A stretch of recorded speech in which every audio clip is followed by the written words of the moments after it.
एक गांव में एक मूर्तिकार रहता था। उसका नाम था जगदीश। वो बहुत ही सुंदर मूर्तियां बनाता था, किंतु कुछ समय से उसकी मूर्तियां बिक नहीं रही थी। लेकिन फिर भी वो हार नहीं मानता था और रोज सुबह जंगल जाता था। जंगल से बड़े बड़े पत्थर घर लेके आता था, फिर पूरे दिन उन पत्थरों से मूर्तियां बनाता था। एक दिन जब वो मूर्ति बना रहा था तो गांव के सरपंच आए और जगदीश से बोले, क्यों भाई जगदीश, रे किसा चल रहा है काम? राम राम सरपंच साहब। राम राम भाई। काम तो दिम्मा ही चल रहा है, के बताऊं, कई दिन हो लिए कोई ग्राहक ही नहीं आता। बस इतनी छोटी सी बात। अरे तेरी परेशानी हम अभी दूर किए देते हैं। हमने गांव के एक नए मंदिर का निर्माण करवाया है और गांव वाले चाहते हैं कि उस मंदिर के लिए तुम मूर्ति बनाओ। इस काम के लिए भाई तुमने उचित दाम भी मिलेगा। अरे सरपंच साहब, बहुत बहुत धन्यवाद, बहुत बहुत धन्यवाद थारा। मैं आज ही मंदिर के लिए अच्छी सी मूर्ति बनाना शुरू कर देता हूँ। बहुत अच्छा भाई, बहुत अच्छा। हम 8 दिन बाद आवेंगे और मूर्ति ले जावेंगे। ये बोलकर सरपंच और गांव वाले चले गए। जगदीश सीधा जंगल की ओर चल पड़ा। उसे मूर्ति बनाने के लिए कुछ अच्छे पत्थरों की जरूरत थी। जंगल में उसे 2 पत्थर दिखाई दिए। ये दोनों पत्थर चोखे लाग गए हैं भाई, इन्हें ले चलूं आज। चलो भाई, ठा ले। और फिर जगदीश दोनों पत्थरों को उठाकर ले गया। जैसे ही जगदीश ने एक पत्थर उठाया और अपने छैनी हथौड़े से पत्थर को तराशना शुरू किया तो हथौड़ा पड़ते ही वो पत्थर डर गया और बोला, अरे ये क्या करे तो भैया, भैया क्या करे तो, हमको छोड़ दो भैया, हमको कोनो मूर्ति वूर्ति ना ही बनना है, हमको पत्थर रहने दो भैया। जगदीश को उस पर दया आ गई। उसने इस डरपोक पत्थर को एक तरफ रख दिया और दूसरे पत्थर को तराशने लगा। देखते ही देखते उस पत्थर से जगदीश ने गणपति की सुंदर मूर्ति बना दी।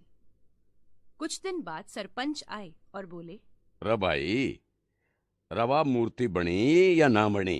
अरे सरपंच साहब, राम राम राम राम। राम राम भाई। यो सारी मूर्ति एकदम बिल्कुल तैयार धरी है, ले जाओ। अरे वाह, अरे भाई वाह, अरे कितनी सुंदर मूर्ति है रे भाई, भाई वाह, वाह भाई वाह। वाह। ये ले भाई जगदीश, यो रहा तेरा वेतन। हाँ, अब इस मूर्ति ने गांव के मंदिर में स्थापित कर दिया जाए बस। और तभी गांव वालों की नजर पास ही पड़े डरपोक पत्थर पर पड़ी।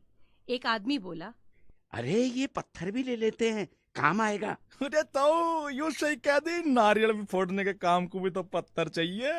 गांव के लोग धूमधाम से गणपति की मूर्ति को मंदिर में स्थापित कर देते हैं।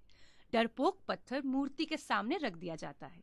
जहां मूर्ति की पूजा अर्चना होती थी, फूल चढ़ाए जाते हैं, वहीं डरपोक पत्थर पर लोग नारियल फोड़ा करते थे। ये क्या कर, तो ये क्या कर, मर गया। वो गणपति की मूर्ति को देखकर कहता है, वाह भाई वाह, ये कौन इंसाफ हुआ है भैया।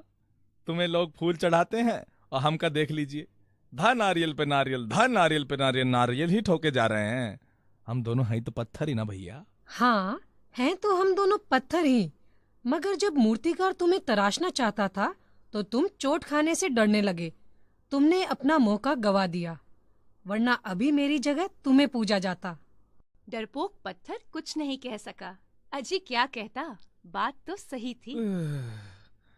अब क्या कहें भैया, हमको तो लागत है नारियल की मार सहना ही हमरा नसीब है। कुछ दिन यूं ही नारियल की मार सह सहकर बीत गए। नारियल का पानी पत्थर को तरावट देता और लोग मूर्ति के लिए जो मिठाइयां लाते थे वो भी पत्थर पर रख दिया करते थे। मीठी मीठी स्वादिष्ट मिठाइयां भी डरपोक पत्थर को मिलने लगी। चोट तो लगती, मगर उसके बदले कितना कुछ मिलता था। डरपोक पत्थर को अब मूर्ति की कही बात समझ आ गई। हे मूर्ति, तुम बहुत ही सही कहते थे। अगर मैं चोट खाने से नहीं डरूं तो मैं कितना कुछ पा सकता हूँ। यही तो जीवन की सच्चाई है पत्थर। हो सकता है तुम्हें श्रम करना पड़े, चोट खानी पड़े, मगर धीरज और सहजता से हमें उसका मीठा फल जरूर प्राप्त होता है। तो चोट खाने से कभी न हिचकिचाना।